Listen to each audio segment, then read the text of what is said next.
Okay, so the plan with this guitar is to give it a nice purple stain on top and a natural finish around the sides and the neck. But just looking at this grain here, it could do with a little more emphasis. So what I'm thinking of doing is applying a black first, really rubbing that in, and then sanding it away. As per usual, just take a very clean rag. I've got Japanese brown here. Really work it in as well, because we'll be removing the bulk of this when we sand.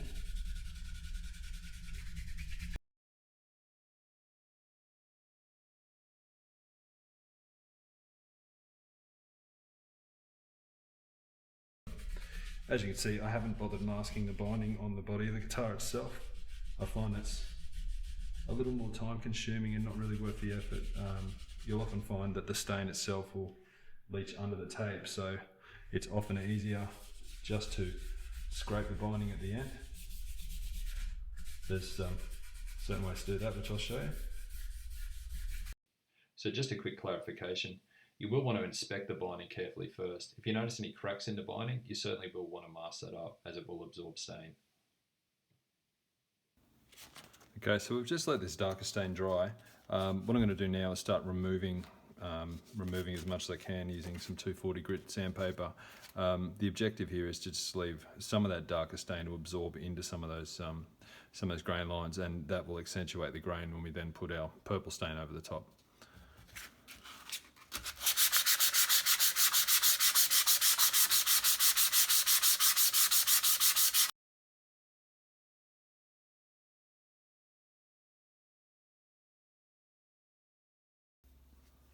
Okay, so we've sanded most of that darker stain off now. Just left the sections we want, which is really going to help really make that grain pop once we put some purple on. So what I'm doing now, just going to apply a light sort of wash coat of purple. I'll probably follow this up with a stronger coat.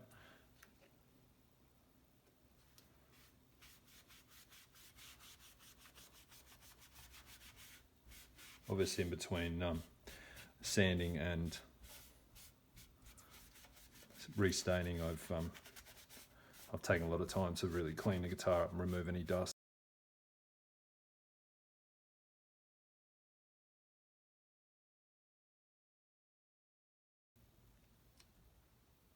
So we've let our first light coat dry. I'm going to follow that up now with a stronger coat.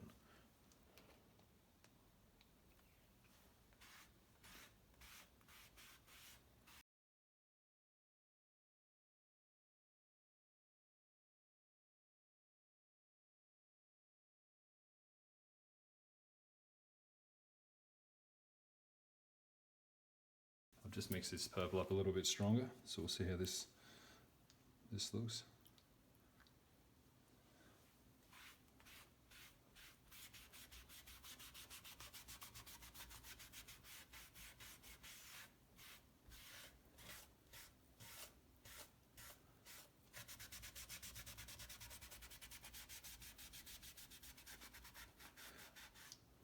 And as you can see, where we did the first coat with the Japan brown, the grain's really starting to pop now. With a nice wall finish on top, this should look really good.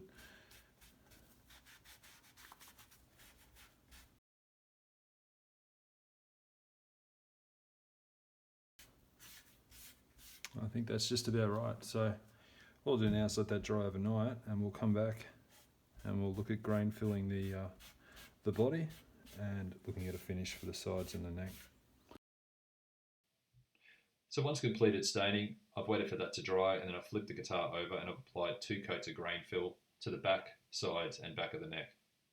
Now we use a grain fill because this is a very open grain timber, being mahogany, and if we want a level surface to work with, we need to fill the pores, those open pores on the surface of the timber. Now you can use a water-based product or an oil-based. Typically oil will penetrate further, but water is a little tidier to work with, obviously, a little easier to clean up. And when you're applying grain fill, work with the grain first and then work against the grain. Apply it with a rag and really force it into the grain. So from here, I'm just sanding away that grain filler now. I'm sanding down to the surface of the timber, but obviously not below that. We don't want to dig into the timber and create new pores. I've started with 180, then 240, and finished with 320 grit paper.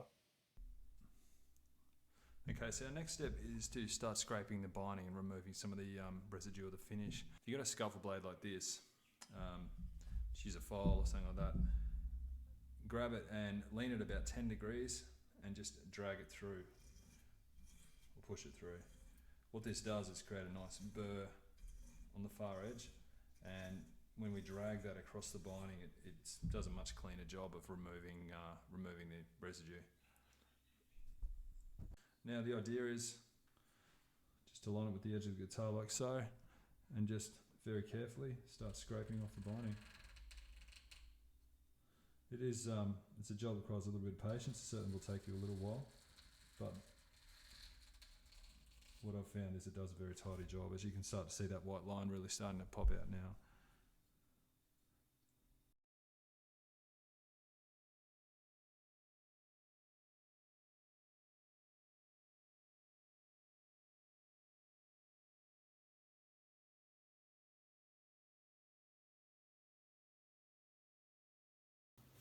Okay, so I've got the guitar back on the bench now. As you can see, I've scraped all the binding and we've got that nice white contrasting line around the body of the guitar.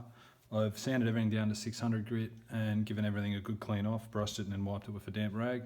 So next we'll be ready to apply an oil finish. Okay, so we'll start all in the body. I'm just using a tongue oil, which you can generally get at most hardware stores, places like that. And just start rubbing it in.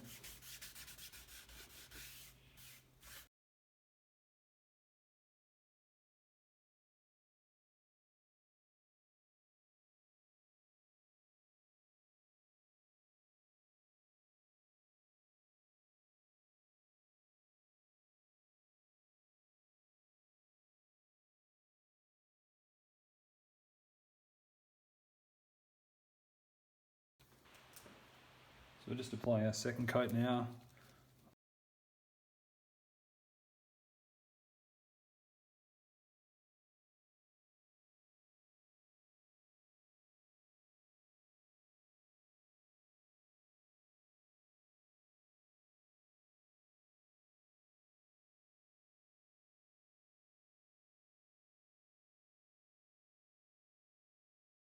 What I'd like to do now is just do one final coat of buffing oil on top.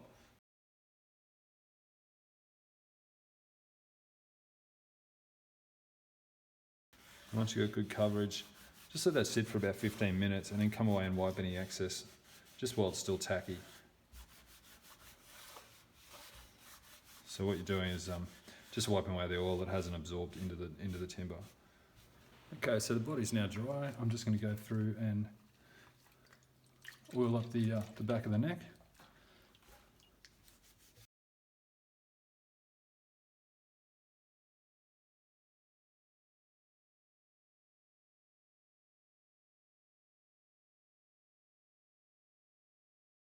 Next, I've given it a sanding down with some steel wool. Now, steel wool, I just apply in a circular motion like this, and what it will do is it tends to remove a lot of the shine from the finish, but don't worry too much about that, because the next step we'll be doing a polish with some car polish and buffing compound of some sort, and it tends to bring that shine right back.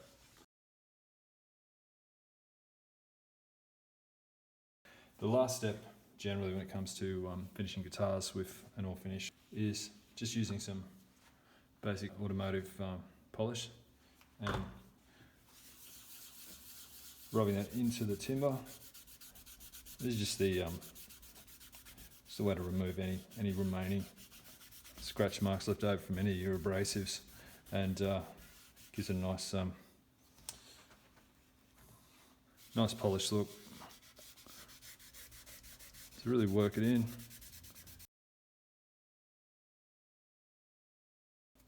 And then using a second clean rag, start removing.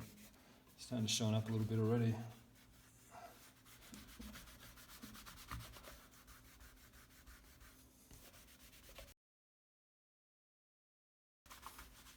I'll probably go over this a couple of times, so I'll stop the camera now.